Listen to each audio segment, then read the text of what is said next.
Hello నమస్తే welcome to my channel మెకానియన్. మన first series వచ్చేసి ఫ్లూయిడ్ మెకానిక్స్ ఫస్ట్ యాక్ట్. మన ఫస్ట్ సిరీస్లో 8th వీడియో వచ్చేసి ప్రెజర్. సో మనం ఈ వీడియోలో ప్రెజర్ గురించి డీటెయిల్గా తెలుసుకుంటాము, ఓకేనా? సో మన ఫస్ట్ కాన్సెప్ట్ వచ్చేసి definition of pressure. So pressure definition ఏంది? It is defined as the normal force exerted by the fluid per unit area, or it is defined as the force acting perpendicular to the surface per unit area. So pressure formula ఏంది? P is equals to F by A, or అని కాదు కానీ ఇంకో formula కూడా ఉంది. P is equals to dF by dA. So ఇందులో మనం ఈ రెండు ఫార్ములాలు ఎప్పుడు వాడతామో చూసుకుందాం, ఓకేనా? సో ఇప్పుడు మనం ప్రెజర్ అర్థం చేసుకోవడానికి ఒక చిన్న ఎగ్జాంపుల్ కన్సిడర్ చేద్దాం. ఇది ఒక బాడీ అనుకుందాం, ఓకేనా? ఈ డస్టర్ని నేను ఒక బాడీ అనుకుంటున్నా. ఇప్పుడు నేను ఏం చేస్తున్నా, ఈ బాడీ మీద అంటే ఈ సర్ఫేస్ ఏరియా మీద ఈ టోటల్ ఎంత ఉంది, దీని సర్ఫేస్ ఏరియా ఇందాక నేను మెజర్ చేసిన 15 × 5, అంటే దీని ఏరియా వచ్చేసి లెంత్ వచ్చేసి 15 సెంటీమీటర్స్, బ్రెత్ వచ్చేసి 5 సెంటీమీటర్స్. సో ఇప్పుడు నేను ఏం చేస్తున్నా అంటే ఈ టోటల్ సర్ఫేస్ ఏరియా మీద పర్పెండిక్యులర్గా, అంటే ఏంది, ఇట్లా పర్పెండిక్యులర్గా నేను ఒక ఫోర్స్ యాక్టివ్ చేస్తున్నా టోటల్ సర్ఫేస్ ఏరియా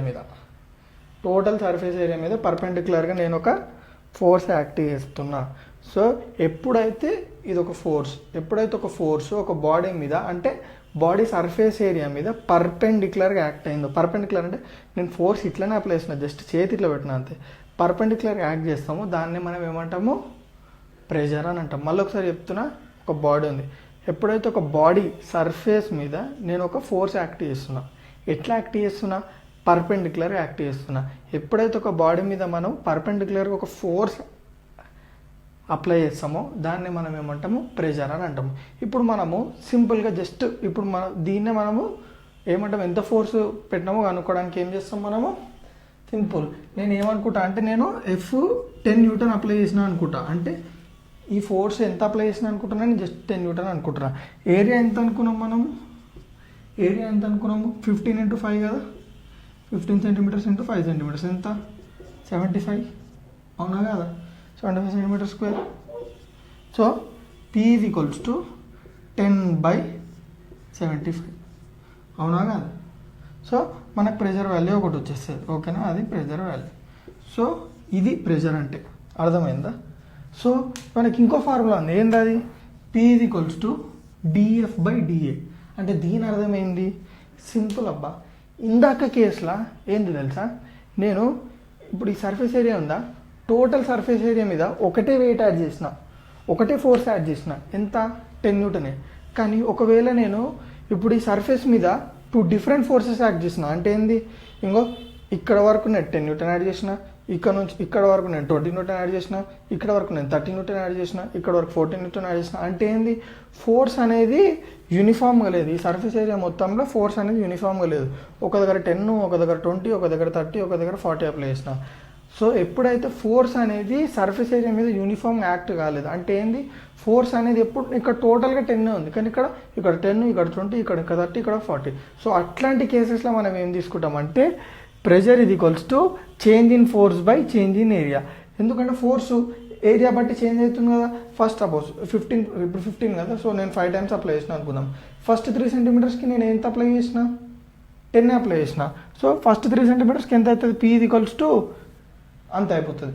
మళ్ళీ నెక్స్ట్ 3 సెంటీమీటర్స్కి, నెక్స్ట్ 3 సెంటీమీటర్స్కి, నెక్స్ట్ 3 సెంటీమీటర్స్కి, అట్లేంది ప్రెజర్ అనేది మొత్తం వేరీ అవుతుంటుంది. సో అర్థమైందా? ఇక్కడ ఈ ఫార్ములా వచ్చేసి యూనిఫామ్ ఫోర్స్కి, అంటే ఫోర్స్ ఎప్పుడైతే యూనిఫామ్ యాక్ట్ అవుతుందో సర్ఫేస్ ఏరియా మీద అప్పుడు ఈ ఫార్ములా.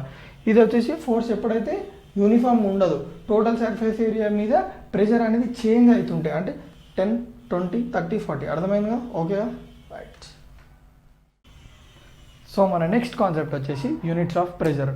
సో మనము మొత్తం ఫ్లూయిడ్ మెకానిక్స్, డైనమిక్స్లో చాలా ఇంపార్టెంట్ ఏంది తెలుసా, ఈ యూనిట్స్ తెలియకపోతే మనం ప్రాబ్లమ్స్ సాల్వ్ చేయలేము, కన్వర్షన్స్ కరెక్ట్ చేయలేము, కాన్సెప్ట్ని కూడా కరెక్ట్ అర్థం చేసుకోలేము.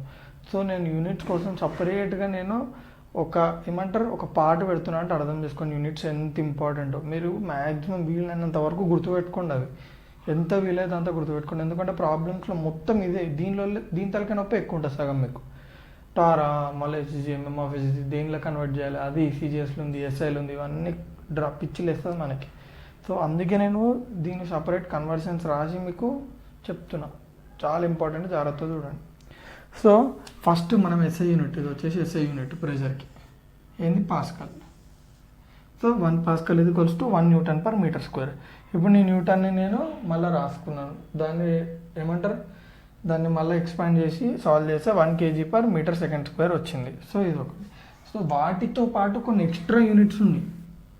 ఇవి ఎస్ఐ కాదు, సిజిఎస్ కాదు, జస్ట్ ఇవి మనం వాడతాం చాలా ప్లేసెస్లో. ఇవి ఎక్కడ వాడతాం మనము, గ్యాస్ ఇన్వాల్వ్ అయిన ప్రాబ్లమ్స్కి, మళ్ళీ థర్మోడైనమిక్స్లో చాలా చాలా దగ్గర బాగా వాడతాం. ఏటీఎం మనము ప్రెషర్, మన ఎయిర్ ప్రెషరు, వీటి ఫిజిక్స్లో కూడా ఏటీఎం బాగా వాడతాం. ఇంకోటి టార్ ఎక్కడ వాడతాం మనము, అట్మాస్ఫియరిక్ ప్రెషర్ మెజర్ చేసేటప్పుడు టార్ బాగా వాడతాం. టార్ ఇంకా ఏటీఎం, ఎంఎంఆఫ్ హెచ్జీ, ఇవన్నీ. ఇప్పుడు ఎంఎంఆఫ్ హెచ్జీ ఎక్కడ వాడతాం, బారోమీటర్ రీడింగ్స్ తీసుకునేటప్పుడు మనం ఎంఎంఆఫ్ హెచ్జీ వాడతాం. సో దానికోసం సపరేట్గా ఒక యూనిట్ ఎంఎంఆఫ్ హెచ్జీ, ఏటీఎం, టార్, ఇవన్నీ చాలా ఇంపార్టెంట్. వాటి కన్వర్షన్స్ అన్నీ రాసినాయి చూడండి, ఇక్కడ కరెక్ట్ చూసుకోండి, ఓకేనా. సో ఇవి వచ్చేసి ఎస్ఐ యూనిట్, ఇంకా కొన్ని యూనిట్స్. సో నెక్స్ట్ సిజిఎస్ యూనిట్స్లో ఏంది, మనం ఏమంటాము, బ్యారియా అంటాం. ఓకే, బ్యారియా అంటాం సిజిఎస్ యూనిట్ని.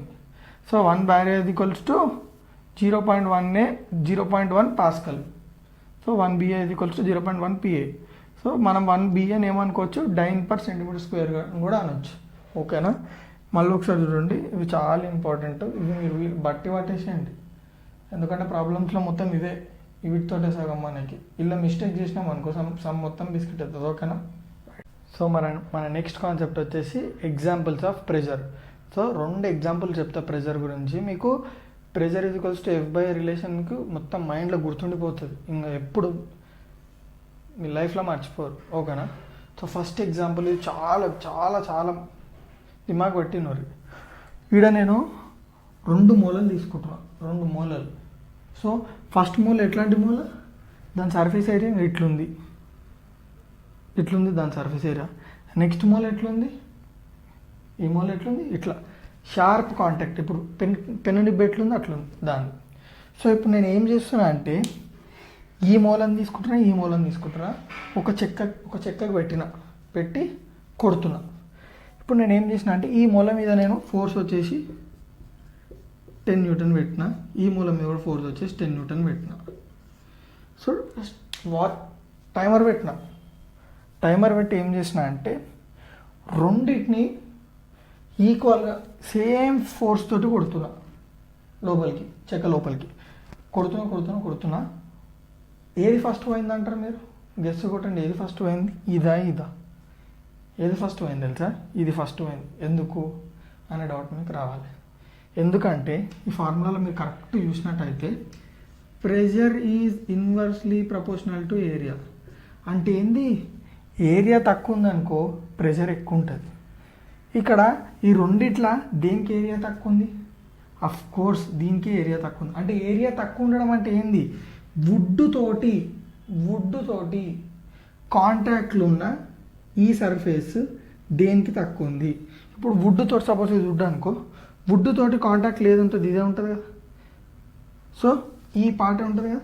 సో వుడ్ తోటి ఈ కాంటాక్ట్లో ఉన్న పార్ట్ దేనికి సర్ఫేస్ ఏరియా ఎక్కువ ఉంది, దీనికి సర్ఫేస్ ఏరియా ఎక్కువ ఉంది, దీనికి సర్ఫేస్ ఏరియా తక్కువ ఉంది. సో దేనికైతే సర్ఫేస్ ఏరియా తక్కువ ఉంటుందో దాని మీద ప్రెషర్ ఎక్కువ ఉంటుంది. అంటే ఏంది, ఇప్పుడు నేను 10 న్యూటనే రెండింటి మీద 10 న్యూటనే అప్లై చేసిన, కానీ డిఫరెన్స్ ఏంది, ఇక్కడ సర్ఫేస్ ఏరియా తక్కువ ఉండడం వల్ల ప్రెషర్ అనేది ఎక్కువ యాక్ట్ అవుతుంది ఈ మూల మీద. అదే ఇక్కడ సర్ఫేస్ ఏరియా ఎక్కువ ఉండడం వల్ల ప్రెషర్ అనేది తక్కువ యాక్ట్ అవుతుంది. ఫోర్స్ సేమే, ఫోర్స్ మార్చలే, కానీ డిఫరెన్స్ ఏంది, సర్ఫేస్ ఏరియా డిఫరెన్స్.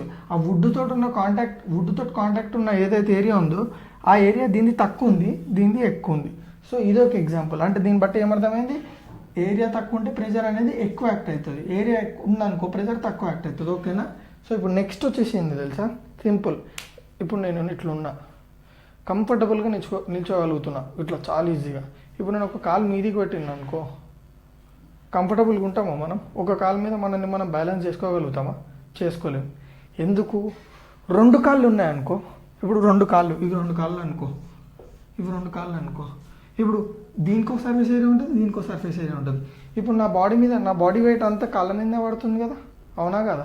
ఇప్పుడు నా బాడీ వెయిట్ అంతా కాళ్ళ మీదనే పడుతుంది. అయితే ఇప్పుడు ఏంది, ఈ ప్రెషర్ ఏరియా ఉండడం వల్ల ఈ సర్ఫేస్ ఏరియా ఉండడం వల్ల ఈ సర్ఫేస్ ఏరియా ఉండడం వల్ల ఏమైందంటే నా టోటల్ వెయిట్ అనేది డిస్ట్రిబ్యూట్ అవుతుంది, అవునా కదా? సపోజ్ ఐడియల్ కేసు తీసుకుందాం, నాది ఒక 50 kgs ఉంది అనుకుందాం, నేను 50 ఉంటా కానీ 70 ఉంటా, 70 kgs ఉందా అనుకుందాం. ఇప్పుడు నా 2 కాళ్ళు ఉన్నాయి, ఇప్పుడు ఏమవుతుంది, ఈ కాలు 35 తీసుకుంటుంది, ఈ కాలు 35 తీసుకుంటుంది, ఎందుకంటే 2 సర్ఫేస్ ఏరియాలు ఉన్నాయి కాబట్టి. సో ప్రెషర్ అనేది డివైడ్ అవుతుంది. కానీ ఇప్పుడు నేను ఏం చేస్తున్నా, ఒకటే కాలు మీద నిల్చుంటున్నా, టోటల్ వెయిట్ యాడ్ అవుతుంది, టోటల్ వెయిట్. అయితే ఏమవుతుంది, ఇప్పుడు సర్ఫేస్ ఏరియా తగ్గింది, ఎందుకంటే ముందు ఎంత ఉండే, సపోజ్ సర్ఫేస్ ఏరియా వచ్చేసి 25 cm² ఉంది అనుకుందాం. అప్పుడు టోటల్ వెయిట్ అనేది డిస్ట్రిబ్యూట్ అయిపోతుంది. సో ప్రెషర్ అనేది తక్కువ పడుతుంది కాళ్ళ మీద. 2 కాళ్ళు ఉన్నాయి కాబట్టి మన బాడీ మనం బ్యాలెన్స్లో ఉంటాం, బ్యాలెన్స్ కండిషన్లో ఉంటాం. ఎప్పుడైతే నేను ఏం చేస్తున్నా, ఇప్పుడు ఒక కాలు మీదికి పెడుతున్నా, ఒక కాలు మీదికి పెట్టగానే ఏమవుతుంది, మీరు కరెక్ట్గా గమనిస్తే సర్ఫేస్ ఏరియా తగ్గిందా, మీరు కరెక్ట్గా గమనిస్తే సర్ఫేస్ ఏరియా తగ్గింది అనుకో, ప్రెషర్ పెరుగుతుంది. అంటే ఇప్పుడు ఏమైంది, నా బాడీ మీద ప్రెషర్ పెరిగింది. ప్రెషర్ పెరగడం వల్ల ఏమవుతుంది, నేను స్టేబుల్గా ఉండలేకపోతున్నా, ఇట్లా జరుగుతున్నా. ఓకేనా, అర్థమైందా? సో ప్రెషర్కి ఫోర్స్కి ఏరియాకి ఉన్న రిలేషన్ నీట్గా అర్థమైంది కదా. సో ఇది మీకు అర్థమైంది అనుకో, బేసిక్స్ దగ్గర మీరు ఆడుకుంటారు. ప్రెషర్ అయితే ఎక్కడెక్కడ మనం వాడతామో ఆడ ఆడుకుంటారు. ఓకేనా? సో నా వీడియో ఏమైనా కొంచెం మీకు అనిపించింది అనుకో, తెలుసు కదా ఏం చేయాలో. రైట్.